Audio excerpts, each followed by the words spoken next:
Hello, everyone, and welcome to today's webinar hosted by the AgTerra Academy. In this final webinar of the 2021 webinar series, we're going to be covering an advanced topic, base maps and layer sets in the MapItFast web and mobile apps. Before we jump into the details, we should explain a little bit about the format of the webinar. My name is Eric Overston, and I work in the marketing department here at AgTerra. I've also got Alan Telk with me, who is AgTerra's resident GIS expert. Hey, Alan, thanks for being here today. Hey, Eric, glad to be here. I'm excited about today's topic, and I have a fun little demo plan for the Layerset Manager we're officially pre-launching today. Oh, excellent. All right. Well, I'm excited for that too. So yeah, Alan's going to give us a hand in understanding the more technical aspects of working with base maps and layer sets in MapItFast. I want to note that some of the topics we'll cover today are a bit more technically advanced. We're going to assume that you have some understanding of MapItFast functionality and basic GIS concepts. But don't worry, Alan will be here to help us make our way through the weeds. All right, so regarding the format of the webinar, we're currently in the AgTerra offices, and this presentation is being recorded live. But the video you're seeing is on about a 10 to 15 second delay. If you look at the bottom of your screen, you'll see that you can pause and resume the webinar, go back to earlier parts, and even speed up or slow down the video. You can also click the live button to return to the current point in the webinar at any time. You can even continue watching the webinar after the live recording is ended. We also encourage you to participate by using the built-in Q&A panel, which you'll see on the right side of your screen. Please jot down any questions you have when they come up. We are going to have someone moderating your questions who will answer them as we go along. And Alan and I will also take a moment at the end of the presentation to respond to some of the questions that come up. Lastly, we'll also post this webinar on the AgTerra Academy website immediately after the event is finished, so you'll be able to return to this information later if needed. All right, so to give us a little roadmap of where we're going today, we're going to break the presentation into 4 sections. I'm going to start us off by trying to provide a little better understanding of what base maps and layer sets are. This will be a general overview of GIS map data and how it's used in MapItFast. Then I'm going to toss it over to Alan to talk about how you go about creating base maps and layer sets for integration with MapItFast. We'll keep this discussion at a high level, but Alan will give us some tips for making this authoring phase quick and painless. Once you have your custom maps generated and formatted for MapItFast, you just need to load and activate the maps on your mobile devices. We'll go over the steps involved for uploading custom maps into MapItFast so that they can be distributed to mobile devices and then activating them for use in the field. And then for the last section, Alan, I think you've prepared a demo for us, right? Yeah, I have a demo already. It'll be live, so we'll see how this goes. Okay, great. Yeah, I'm sure it's going to be good. So yeah, so Alan will walk us through how you use base map and layer set functionality in MapItFast, both on mobile devices and on the web. All right, so that's what's going to happen today. So let's just go ahead and get started with it. So to help us better understand what we're talking about when we use the terms base map and layer set, let's explore a few different distinctions that will help us home in on the topic. The first of these is the difference between mapping and field reference. MapItFast's principal functionality is to help users create maps based on GPS or drawn features. MapItFast makes use of your device's GPS to track your location and create map objects. As such, it doesn't require a particular map to place the objects on, and this is why it's possible to switch between different base maps and see your mapped objects on different imagery. However, for a user in the field, it's almost essential to have a reference map that they can use to provide visual context to orient themselves and locate landmarks. MapItFast has built-in base maps for this purpose, or users can make use of custom maps supplied by their account administrator. Using custom reference maps is a great way to extend the capabilities of MapItFast and incorporate company-specific map data to improve the field user's experience. One thing to note about base maps and layer sets is that they're intended only to provide visual reference data for your mapping projects. This means that while they can incorporate features such as points, lines, and polygons, they differ from map objects that you create in MapItFast in that they're not interactive. You can't attach form data to them or edit them in your map projects. Now, in terms of how mapping works with base maps and layer sets, your reference maps will live on a layer below your mapped objects. So you can display different base maps and layer sets on the same project, And you can activate even more than one base map or layer set at one time. Okay, next, let's distinguish our use of the term base map from the most common use of layer sets, which is as overlays. So base maps and layer sets are both types of geo-referenced graphics that provide reference detail for your mapping activities. Base maps generally offer more complete coverage over a geographic area and a significant amount of detail. Examples of base maps are the street views here provided by Google or Bing, say, or aerial imagery, like in this map image.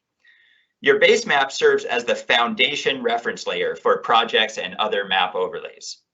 In contrast, layer sets are primarily used as overlays that can be viewed on top of a base map.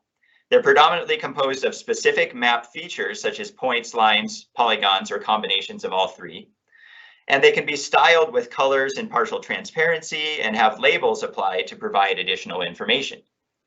It's possible to use layer sets without a base map, but they're usually used in conjunction with one to provide additional, possibly private details.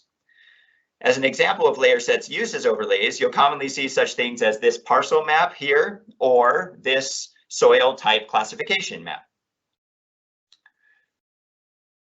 Next, reference maps can be loaded and used on your device through two different channels. The files can be saved to your device's local storage and loaded from there, or they can be streamed to your device over an internet connection such that they're loaded as needed from the cloud. Offline layer sets, the ones that are loaded from your device's local storage, have the strong advantage of being able to be accessed even without an internet connection. If you're mapping in remote areas where your data connection may be spotty or non-existent, an offline base map is essential to guide your mapping. Now, the disadvantage of offline layer sets is that they take up a lot of space on your mobile device. So you must have a lot of internal storage available or make use of an external SD card, which is something that's only available on Android devices. Online layer sets, on the other hand, can be utilized without downloading anything to your device, but they will only be accessible if you have an active internet connection to stream them. With MapItFast, you're able to use reference maps in both ways. Custom raster maps can be saved to your device's local storage for offline use. And for online use, you have the built-in base maps that come with MapItFast, such as aerial, street, and topo options that are drawn from common sources such as Google, Bing, and the USGS. All of these built-in base maps are available for online use only. And in addition, you can load custom vector layer sets to your device in an online manner. Okay, so I just referenced another distinction here between raster and vector maps. We now have to get a little bit technical and discuss the different file types that reference maps can be saved as. Raster files are images such as aerial photos, which are broken down into a mosaic of smaller image tiles.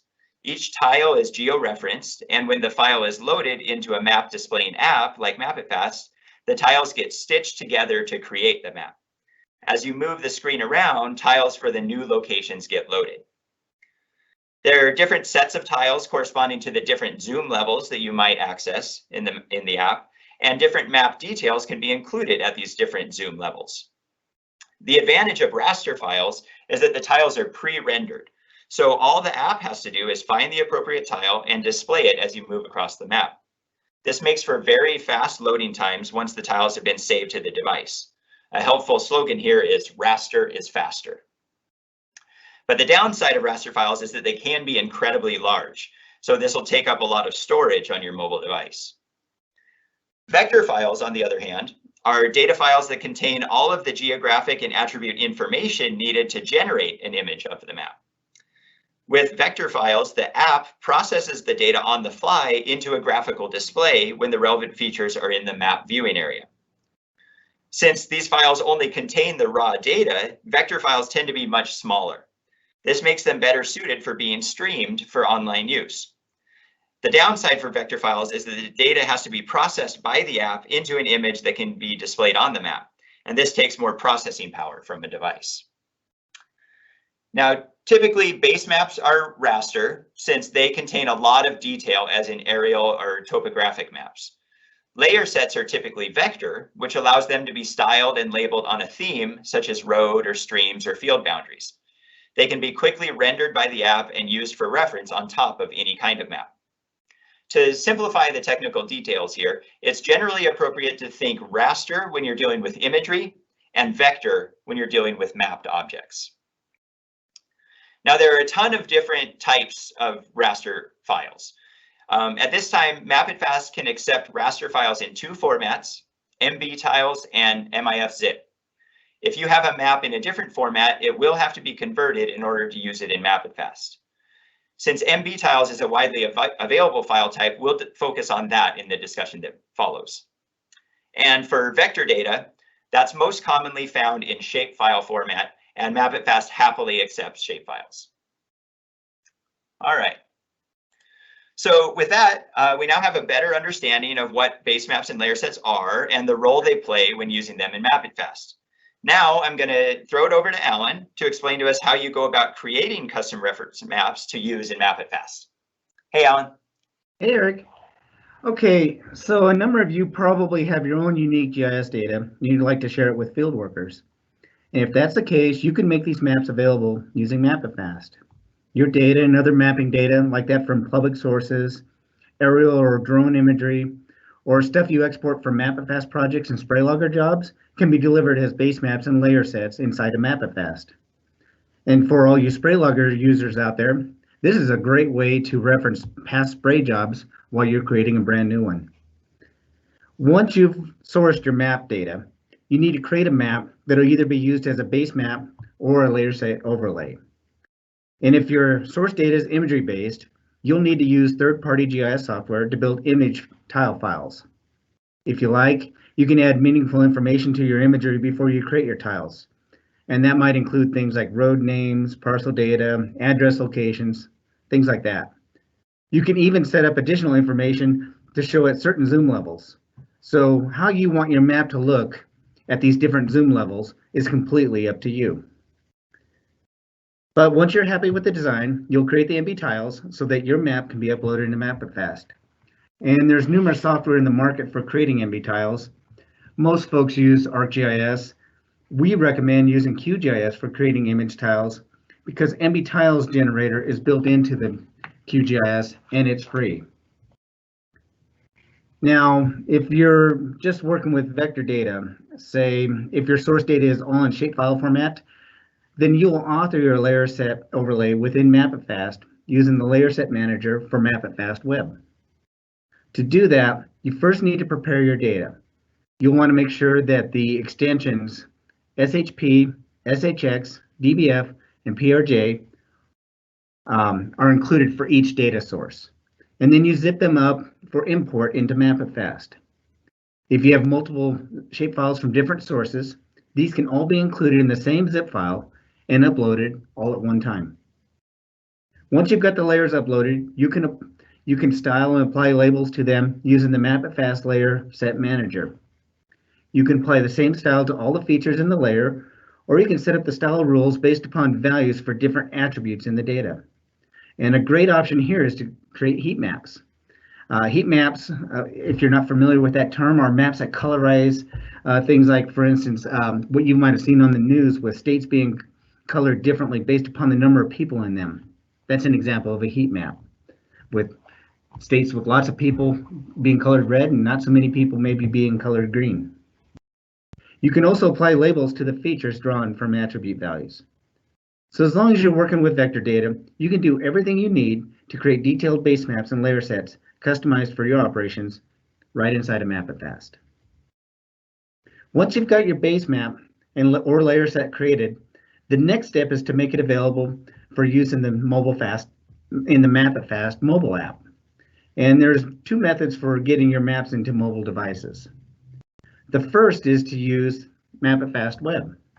Here, you can use MapItFast to deliver your maps to mobile devices over the cloud.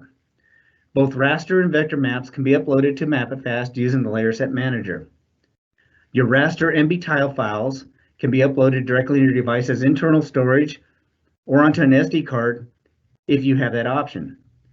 But keep in mind that raster files, as Eric mentioned earlier, can be incredibly large. And if they're over 100 megabytes in size, you'll need to use a direct upload or device method. If they're larger than that, you'll want to contact us and we can help you through the process. Vector data, on the other hand, can be modified just as I explained. You can play around with different styles and labeling, and then, when you're happy with the results, publish your map to deploy it on mobile devices for the users that you choose. At any time, you can continue to modify your map for changes that only become available to users after you publish. Please note that it might take 15 to 30 minutes for stream layer sets to become available to your mobile users. But once they are, your remote workers can then find the maps in the layer set menu on the mobile app, on the mobile MapItFast app, where they can be streamed for online use.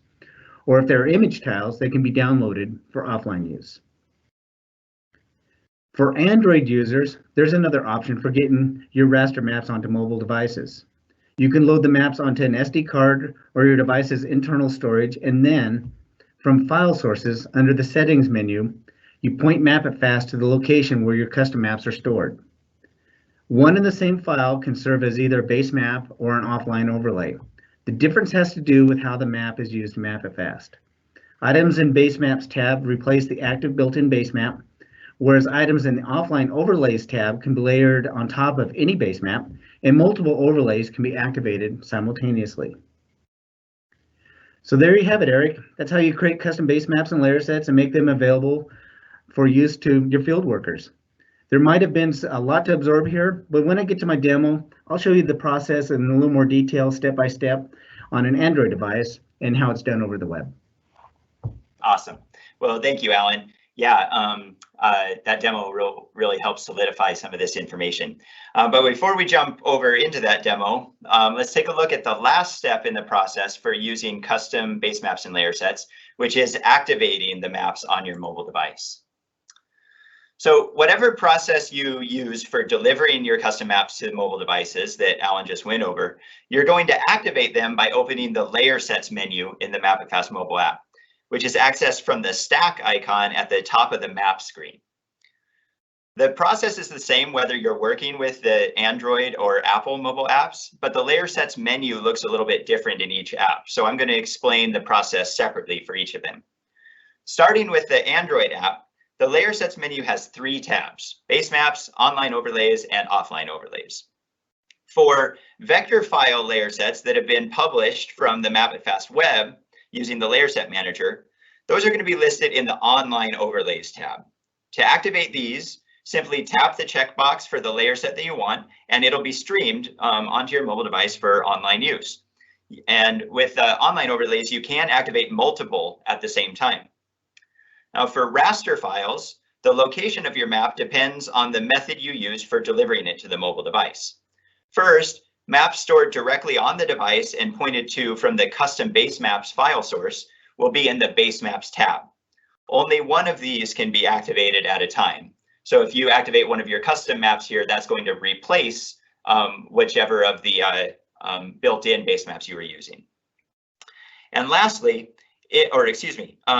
maps stored on the device and pointed to from the Offline Overlays file source will be listed in the Offline Overlays tab. And as an overlay, multiple of these can be activated at one time. Then lastly, any raster files that is the image files that are being served from MapItFast web will be found in the Offline Overlays tab as well. These will have a little download button next to them. You'll first have to download them to your device, and then they can be activated right alongside the other offline overlays. Just remember that in order to download the overlays the first time you use them, you will need to have an active internet connection. Okay, and then on Apple devices, all your custom maps are going to be delivered via the cloud because you don't have the SD storage method available. As such, all of the raster and vector files are listed together in the Layer Sets menu. For raster files, you'll see a little cloud icon next to the layer set name. Just go ahead and tap that to download the file to your device. Then once it's downloaded, it and the vector layer sets they're on there can be, you just tap those to activate them on your map. A check mark will appear to indicate which layer sets are active. Note that on the Apple app, built-in base maps are located in a different menu. So if you want to change the base map, go to the settings menu and select change base map. but all of your layer sets that you've uploaded through the Layerset Manager on MapItFast Web will be streamed to your device and located in this Layer Sets menu. All right, so with that, we've covered the basics of using custom base maps and layer sets in MapItFast. We first explained what base maps are and layer sets as well, and then we talked about creating custom maps for use in MapItFast, and finally, how to load and activate them on mobile devices. So before we finish up, I'm going to send it back over to Alan now, who's going to give us that demo that we promised on how to make use of custom maps in MapItFast. Hey, Alan, thanks for sticking around. Why don't you go ahead and share your screen, and I'll let you take it away. Okay, I think I'm sharing a screen. Is it showing for you, Eric? Yeah, that looks great. Okay, so for all of you out there, what you're looking at is actually my device's screen. It's being streamed, and we're able to share it over this web and webinar. And so I'm able to click on it and show you just as I am from the MapItFast app on your device. Now this is on an Android device, so for Apple users it may be just a little bit different, but it's going to be similar. I did want to point out the very first thing is, as Eric had mentioned, you want to set your file location so you know where your base maps point to, and that's under this settings menu. So when you tap on settings, you'll see the a link for file sources, and then you'll see where my current file sources are for custom base maps, the offline overlays, and even pictures inside of MapItFast. This looks a little cryptic here, but it's actually a little easy to understand when you select change, and you can select which folder you're in. As you can see up here on my SD card, here are my different folders.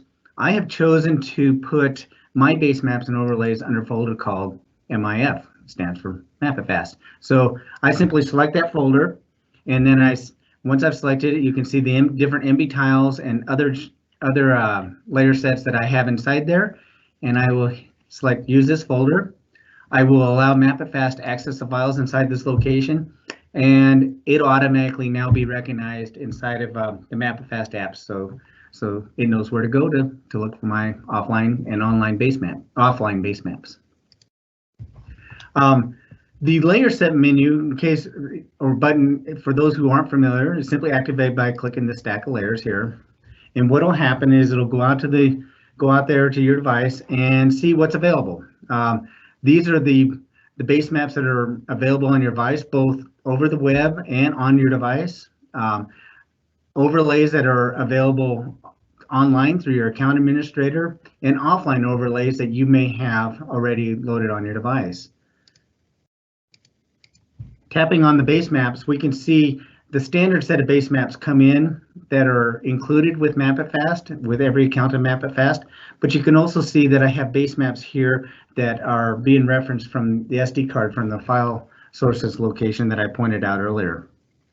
And I'm going to scroll down to the online overlays, activate that or expand that, and you can see that I have all of these available for online use. These are overlays that will lay on top of any base map while using it out in the field, and but it does require an internet connection for these to be active.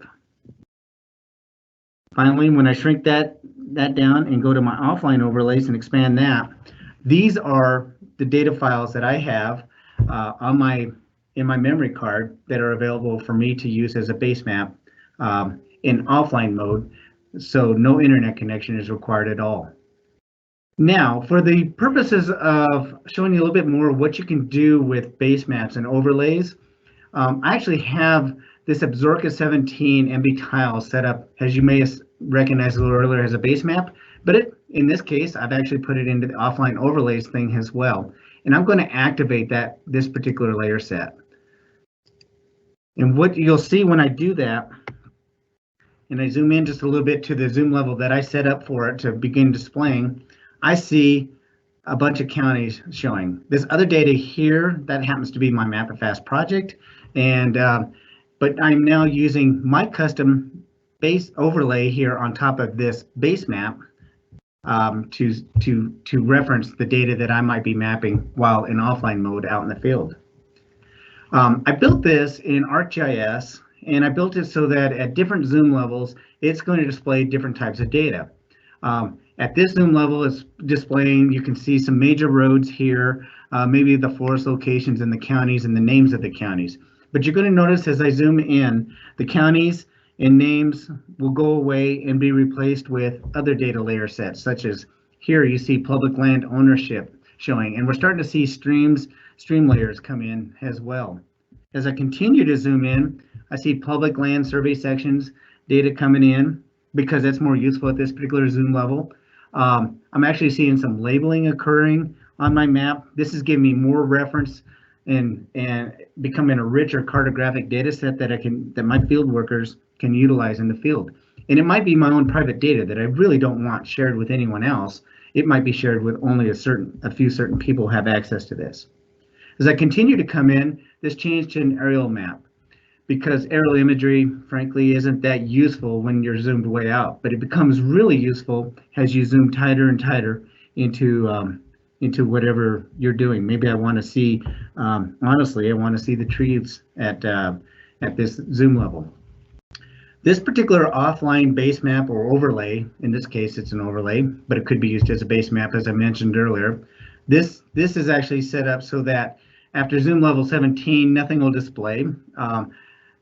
These raster files are quite large, and so I chose only to create this MB tiles up to level 17. After level 17, it's going to revert to whatever base map that I already have loaded on my device. And that's going to be my online map in this particular case. The online map will display if it has been cached. If not, it may be just a blank map. But still, even at level 17, as you can see, this can be quite a useful map for using out in the field and for my field workers. So I hope that helps to explain where to find how to set your file data sources, and a little bit more about base maps, how they can be used as a foundation, and the overlays can be used either in online or offline mode, and how they're activated for field workers out in the field, Eric. Yeah, that's great, Alan. Thank you for that. That's a really impressive map that you put together there, and I think it shows the possibility of what's available for using those in MapItFast. So thank you for that. I'll give you a second here to switch over to your desktop so that we can also have you show us how to make use of the new Layerset Manager for delivering these to your mobile devices. I think I'm sharing the desktop now. Are you seeing it? Yep, that looks great. Okay, perfect. So now we're on MapItFast Web, and I actually don't have a project selected here. With the new Layerset Manager, you don't need to have a project selected, and we just won't load one just to keep it from being distracting. On my mobile device, you saw a project activated, but here we're just not going to activate one. However, to activate the new Layerset Manager, we'll simply click on the stack of layers. And once again, what you're seeing here is my list of layers that are available. And these may or may not have already been published for my mobile users, but it's a list that my administrator can see in the account. For this particular demo, we're going to add a new layer set, and I'm going to pick on a subdivision. I want to share or have my field workers reference a subdivision and be able to see the boundaries for the lots in this subdivision and the address locations where these are located. So we'll create a new layer set here, and we'll call it subdivision. We don't have to give it a name, but we're going to go ahead and give it a description, but we're going to go ahead and give it a description called demo. And I have the ability to make this available to everyone or to select users that I want. And this uses the standard MapItFast permissions, where I can set it up so maybe just the folks in my AgTerra group or company base, whatever I've got set up, can use it, or select users can access this map. For this, we're just going to keep it available for everybody. And once I'm happy with that, I will go ahead and add layers. Now here you can see adding layers actually jumps me to this second tab over here, but I can add vector layers or raster layers. So I can add my MB tiles here, or I can add my shape files under vector layers. We're going to go ahead and hit add vector layers. You'll see that there's a drag files menu here, and I have one set up so that, let me move this a little out of the way, where I have a subdivision shape files all zipped up for you. And just to show you what that zip looked like, notice that I have the shapefile extension, the SHX extension, the DBF extension, the PRJ extension. I have some other extensions in here, but all we care about in MapItFast is that you have at least those 4 extensions inside of this zip. You'll also notice inside this zip, I have addresses and lots all in the same zip.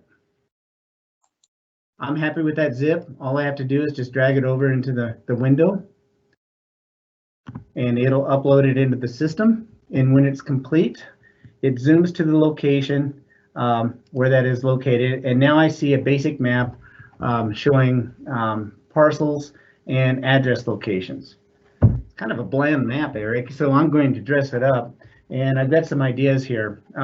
As I do that, I do want to show you the different layers do show up over here. I can turn them on or off so I can see my address come in or out. I can also rearrange these layers so that maybe lots go over the top of the addresses. There's semi-transparency on these lots, but had these not been transparent, lots would actually cover over this. And so sometimes it's useful to arrange your features that you bring in accordingly. Once you're happy with that, you will notice that we have some icons over here that allow you to do some design and labeling inside of the data sets you bring in. And so to design it first, we click on this symbology tab here. And what we see is we have a regular square icon and with a green interior. I don't know, maybe it's not bland, that's not a good word, but it's got a green interior with an outline on it. I just want to make it more interesting. We're going to make it a star, and we're going to make it bigger. Maybe we'll make it even bigger yet. And we're going to turn the inside of that star to a yellow color, because I think yellow maybe sticks out a little bit better than the green. And for this map, since I sort of have green in the background already, maybe if I went to a red boundary on it, that would be more useful. And notice you can actually, if you have certain colors, you can actually use the hexadecimal symbols if you like as well. You can even make things semi-transparent or solid. But once you're happy with that, select OK. And now I see my little star here. When I hit apply, you'll see all my address locations change to stars. That's fine, but it sure would be nice if I knew the address location for that, and I can do that under symbology here. I mean under the labels. So I select over labels here, and I'm going to add a brand new label. What's useful here is to maybe base it on, I got all sorts of things I can base it on. Let's base it on house number, and I may just leave it black, but I could apply a background color or shadow or make it solid if it doesn't stick out against my map very well. And I can choose where I want it to place. I don't want it right over the top of the star, so I'm going to put mine maybe right above it. When I do that, you can see that a little preview of what my map now is going to look like starts to show up. So this map is becoming more useful for my field workers, and now it's time to I'll go ahead and apply these changes, and let's work on the actually, let's shrink up this menu so it doesn't get so noisy, and let's work on the lots. Doing the same thing, we can edit the symbology, and here you can see the symbology with the green is showing, but I'm going to style this a little bit better. I'm clicking on the styling tab here. I'm going to base the styling on a data field. I don't know what my data fields are necessarily. I guess I showed you a list of these, but what the data looks like inside those fields can actually be found under this third table here, this layer data table. Refreshing that and scroll down a little bit, I can actually zoom across and see what that data looks like. And actually, if I really want to get crazy, I can even zoom into a particular piece of data here. That's getting a little bit more into the weeds for this demo. We'll just continue to focus on the styling it. So back to styling, and what I'm going to do is I decided after looking at my data that I actually want to style this based upon the total value of the lots that are there. So I'm going to select total value, and for that I'm going to apply a color scheme. Now, I can select the different colors that I want, but for this, I'm going to rank these lots, since it's on the valuation of the properties, from low to high. And to make it really stick out, let's just go ahead and make this maybe red to whitish color. And so that I can see other things, maybe my base map behind it, I'm going to give it a half transparency. When I select apply, what you can see here is I now created a fundamentally useful map here that actually shows all the different lots and the addresses. And I can zoom in on these, and so can my field workers, and they'll be able to see the lots that have higher valuation versus the lots that have a lower value. Maybe that's what's useful for me. I can, as with anything, I can apply a different type of base map in the background. You can see that the semi-transparency is showing here, so I can see the coloration of the lots, the stars, and all of that information. The address labels actually didn't show up at level 18 because I set the zoom level not to show at that level. So you can see how that disappears as it goes a little higher. Let's just go in one more time here, back to my subdivision here that I set up, and I can actually click on this, or I can right click, go to properties one final time here. I'm very happy with the way this looks. So what I'm going to do is I'm going to select mobile view here, and now I will publish this for my field workers.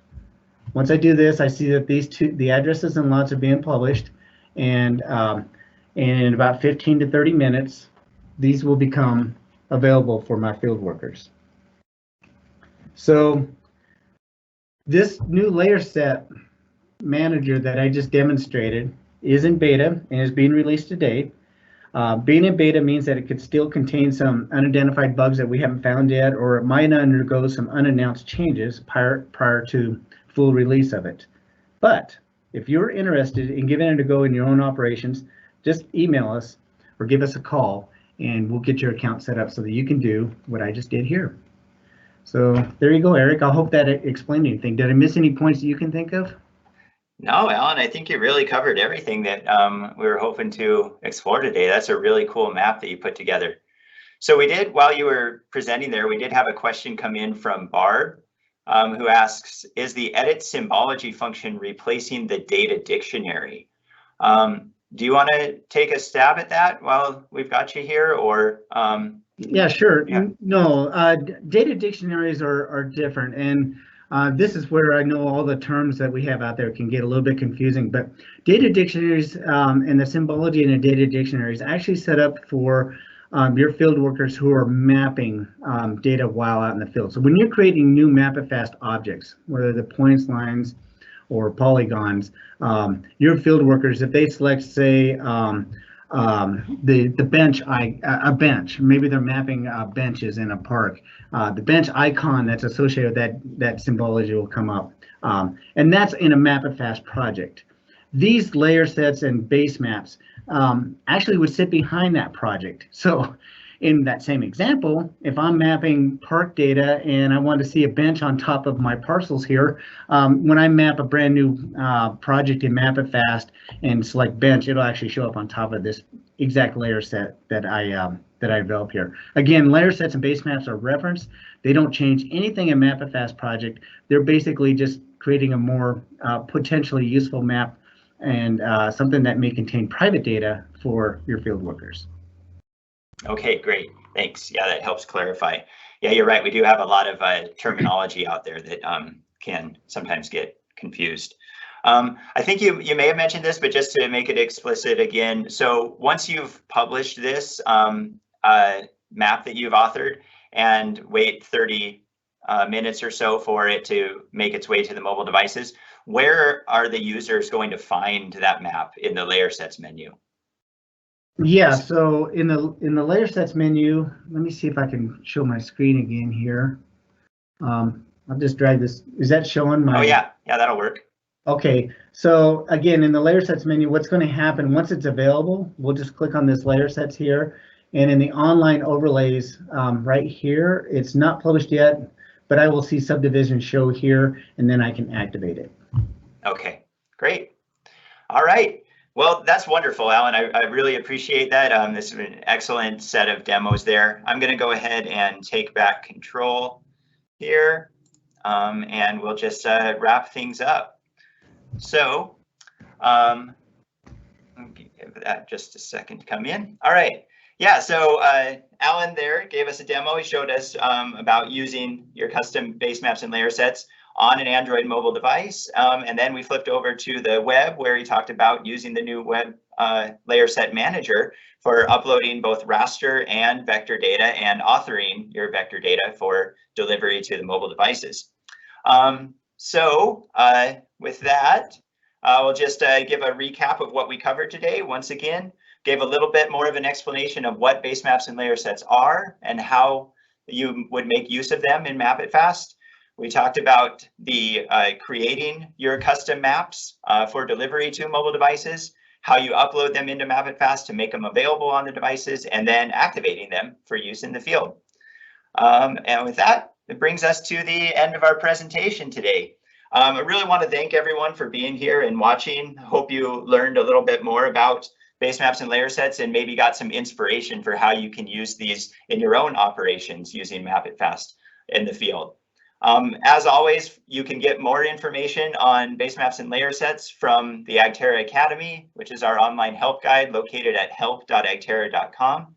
That is password protected, so you'll want to use the password #1tap-to-map to access it. You can also contact us directly, and we'd be happy to talk with you more about custom base maps and layer sets and give you additional tips on how to make use of them. You can give us a call at 307-673-1050 or send us an email at solutions@agterra.com. As Alan mentioned, this new Layerset Manager is going in beta phase. If you're interested in having this activated on your account, please contact us and we'll get that set up. And lastly, that's a wrap on our 2021 webinar series. This is the final one that we're doing this year. And I really want to thank everyone who participated in any of the webinars this year. We thought that they went really well, and we had a really good time putting them together. All of these webinars, once that we're done here, I'll get this one posted on the AgTerra Academy, and all of the others can also be reviewed. You can see all of the links to all of the webinars on our website at www.agterra.com/webinars. Yeah, encourage you to take a look at those whenever you have time.